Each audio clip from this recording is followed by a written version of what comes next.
Pakaian bekas menjadi salah satu alternatif masyarakat untuk memenuhi kebutuhan fashion mereka.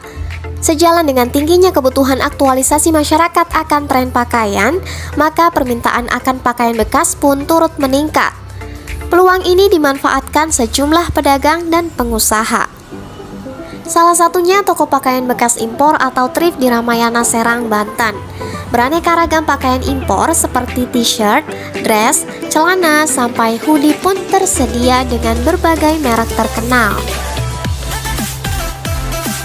Yang paling murah startnya dari harga berapa tadi?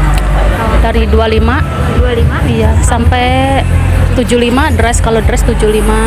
Kalau model coach gini 250. Nah, itu dapatnya dari mana?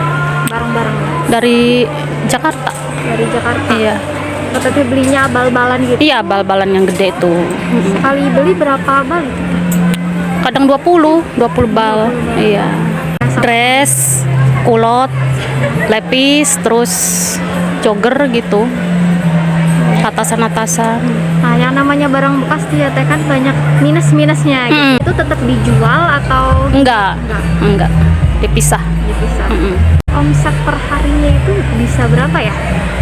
Kalau lagi rame mesti mencapai 5 juta. Kalau lagi rame gitu, iya. Kadang 3 juta, nggak tentu sih. Berbicara soal impor, sebetulnya impor baju bekas dilarang pemerintah. Larangan ini sesuai dengan Permendag nomor 51. Isinya, impor pakaian bekas dilarang dan yang sudah masuk harus dimusnahkan. Hal tersebut juga diatur dalam Undang-Undang nomor 7 tahun 2014 tentang perdagangan. Produk ini dikategorikan sebagai limbah mode dan dilarang untuk diimpor karena terkait dengan aspek kesehatan, keselamatan, keamanan, dan lingkungan. Namun, meski aturan sudah menyatakan ilegal, distribusi pakaian bekas impor tetap mengalir ke berbagai pihak.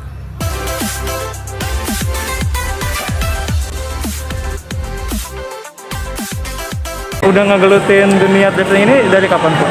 Kalau di Medan saya dari 15 tahun. 15 tahun. Kalau di Serang sini?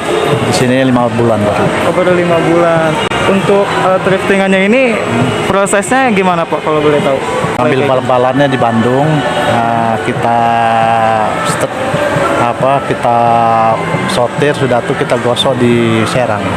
Setahu saya tuh ada ini Pak yang namanya grade A, grade B, grade C. Nah itu boleh dijelasin itu nggak Pak? Kalau grade A tuh biasanya yang brand-brand itu kalau di kemeja kita campur cepat itu dapat. Tapi kalau di hoodie sama jaket-jaket kita online kan.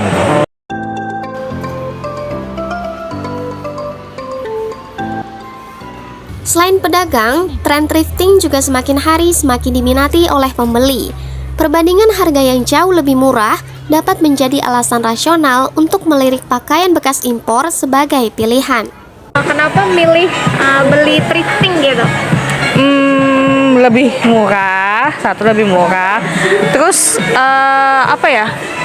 cuma satu udah gitu, maksudnya kayak kan kalau misalnya di toko yang biasa kan kita kan ada banyak pilihan, tapi kalau ini tuh satu, ya udah satu aja gitu loh, jadi kayak khas aja lah satu gitu tuh.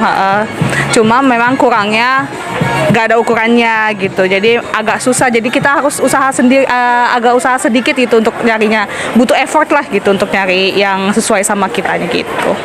Thrifting ini emang pengen pakai yang branded atau yang gimana? Enggak sih, kalau brand nggak ada, karena lebih murah aja sih sukanya itu. Terus sama ya itu tadi cuma ada satu gitu, iya gitu aja. Teteh boleh tahu nggak kenapa sih Teteh mau belanja di baju thrifting kayak gini?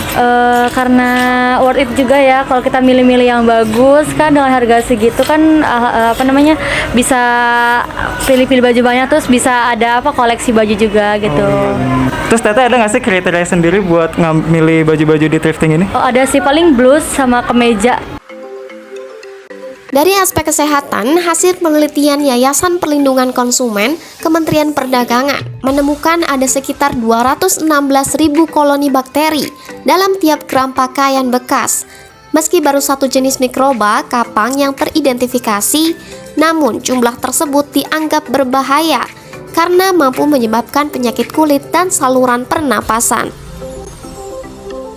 Dari trip ini ada kayak isu-isu soal kesehatan gitu ya Teh. Kan ini barang impor gitu ya. Nah, menyikapinya itu seperti apa?